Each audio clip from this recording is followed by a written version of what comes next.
Is America has attacked Iran with so little justification that even Tucker Carlson has opposed it.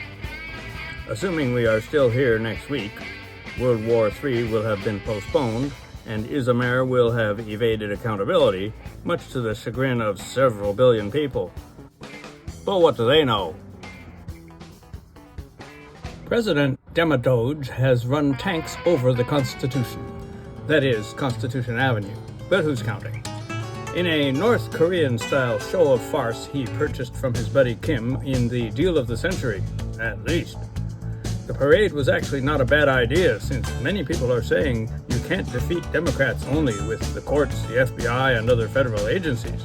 When a country has been invaded by an opposition party, you need troops.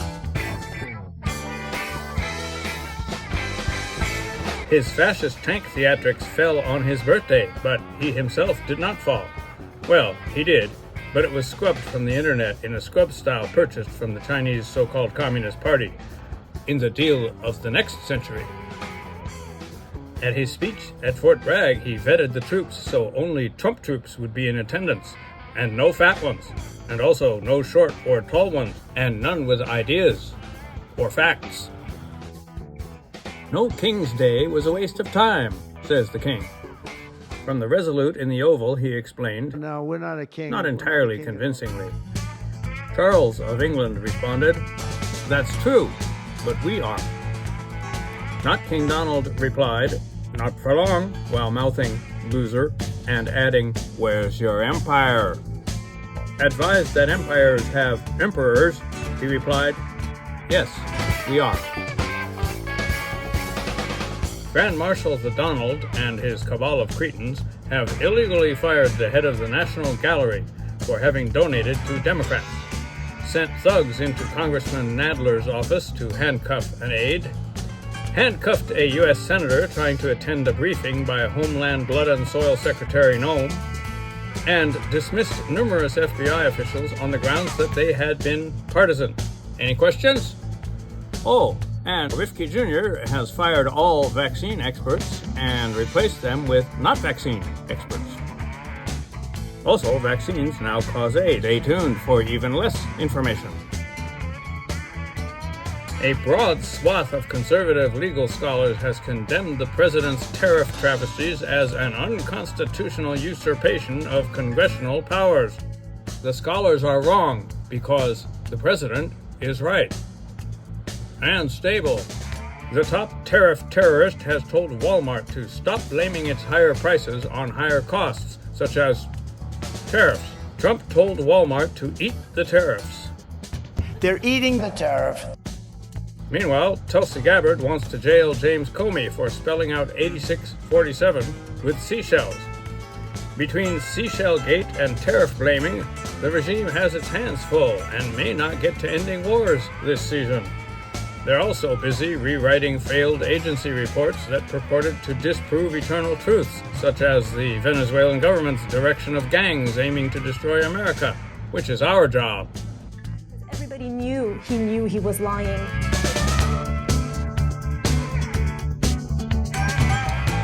What I sometimes wonder about the production of goods in the world is why does any one country need to be dominant over the others? Why do they need to be on top? Is it because that brings better jobs? In which case there might be a workaround somewhere if you were willing to question capitalism, or evolve it, or replace it.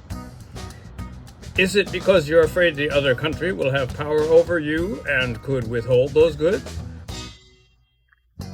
Is that perhaps a bit of projection? Or is it just that most countries want to have power over other countries? Certainly their leaders do. Is that functional for the rest of us? We can see how it's been working out just these last few thousand years. Time for a change?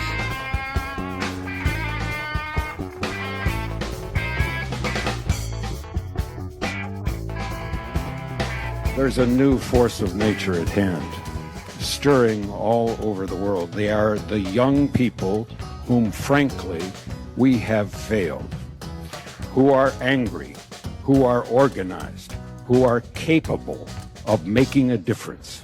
If you have a thirst for taking things from bad to worst, try making America first and watch it burst. Lots of people would like to see the American economy strong.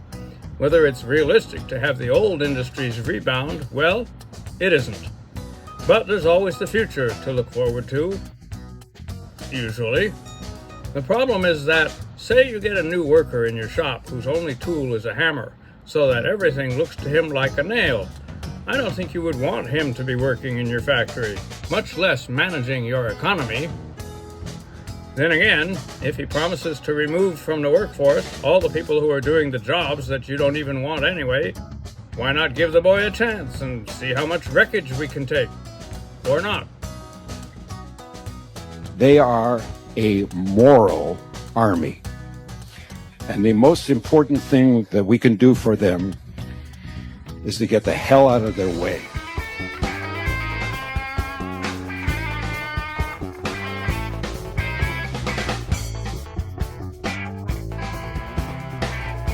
The peace president has admitted that his troops wreaked havoc in Los Angeles.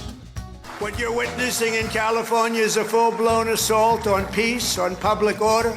The Democratic Civilian Military Task Force that brought force to the task of dissuading paid protesters from impeding the super-constitutional deportation of hardened criminals in Los Angeles has produced interesting data on the street thugs, the non-uniformed ones. The protesters attacked police with firebombs purchased with their welfare checks. The police denied charges they had provoked the crowd, saying they had merely informed the demonstrators what time it was, namely time to go home. Migrant workers receive citizenship assistance from their unions. Well, they did last month. Not anymore. As a result, working-class Trump voters are looking forward to getting jobs as home health aides, jobs stolen from them by Mexican women affiliated with Venezuelan gangs.